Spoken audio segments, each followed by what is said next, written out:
How you doing, guys? If you've been watching my videos, you know I'm a big gold and silver fanatic, and I haven't made a video on gold and silver in a while. It hasn't been that long, but it's been a little while. So I want to do something today because it's been kind of a, not necessarily a doldrums, but for a while there at the end of 2011, we had some sideways moves after big plummets. Slowly going back up, we're seeing some good prices in gold and silver, but like I've always said before, we're not in it necessarily for a return on our investment. As Chris Martinson recently wrote not too long ago, this is a time when you want to be concerned about return of your capital, not necessarily return on your capital.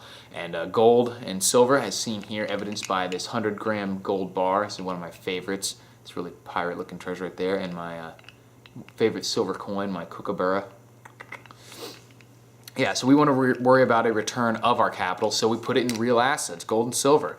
And actually, because of the increased demand due to uncertainty in world economies, we are actually seeing a return on our capital as well, as the value is going up not only in nominal terms but also in real terms, at least so far.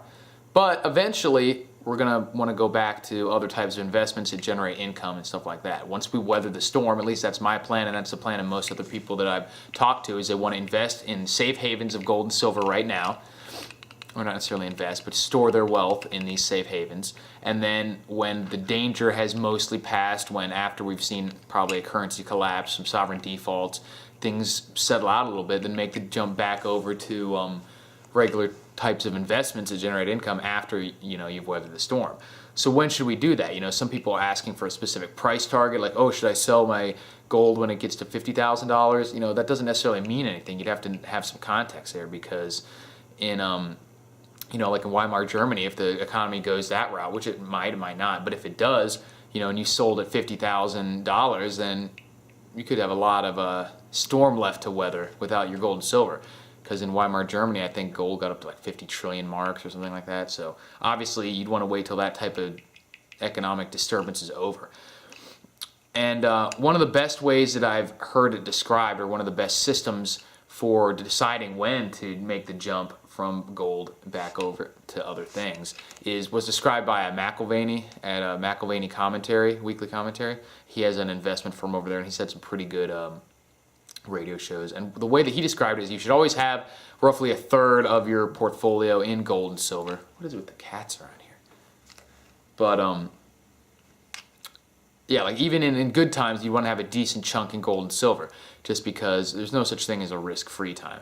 But as the gold and silver is increasing in value, we're going to see the ratio of, say, gold to the Dow Jones or other stocks getting a little bit out of whack. And like it's historically been really high. Right now, I think it's around 8-to-1 Dow to gold ratio.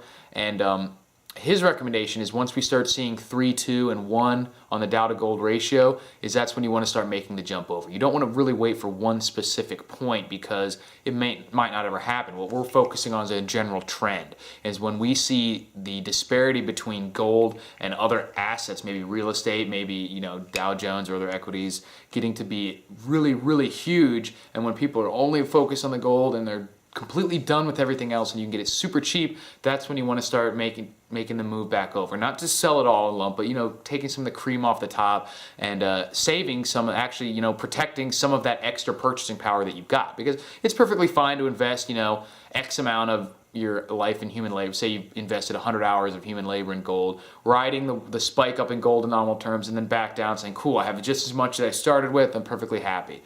And that's fine too, but I mean, if it's gonna see this huge increase, we might as well take advantage of that too, and I think that you can do that. And following the kind of the Dow gold 3-to-1 ratio is a good time to do that. And his recommendation was, when we see a ratio of about 3-to-1, take maybe a third of everything that you have in gold and silver, and buy equities and real estate and other things at that time. And then if it goes even more of a disparity, now you have a 2-to-1 Dow to gold ratio, then take another third of what you have left, move that over into equities and everything. And if it gets to a 1-to-1 or even less, then take another third. So you're still a third of what's left. So you're not using all your gold and silver. You always have some left. And I don't think you would ever want to completely sell off your gold and silver. But that's something that I'm looking forward to. Say, okay, there you have something at least specifically that you can watch for. I'm not saying that I'm going to 100% follow that, but it's a good indicator of a time that, like, okay, this is a time that now I should be making the move, some of my precious metals over some other types of investments, is when we see that kind of disparity. And that would be a pretty big disparity. Whether that's because gold has shot up a ton, Dow stays at 12,000 in gold, which I don't think is realistic, and gold goes to like 30,000 or something. Or if, you know, the Dow plummets and gold stay the same, maybe, you know, like Dow goes to 1,000 or something, I don't know. But what we're most likely going to see is some combination of the two. Maybe gold goes up to 5,000 and Dow comes down to 5,000, or gold goes up to 8,000 and Dow comes down to, you know, 8,000 to get the 1-to-1, or somewhere along those lines. You know, like gold goes up to 4,000 and the Dow stays at 12, then you have a 3-to-1. You probably want to make the move over.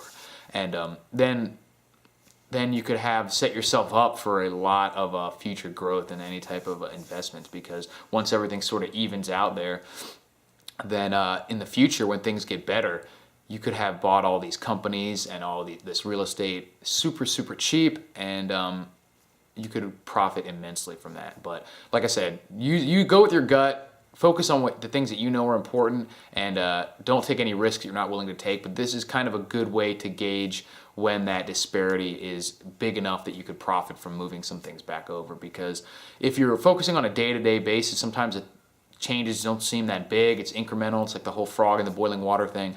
And you may not notice that, hey, you know, all of a sudden there's this huge disparity between the value of gold and the value of other investments. Maybe I should, you know, take some cream off the top. So keep that in mind.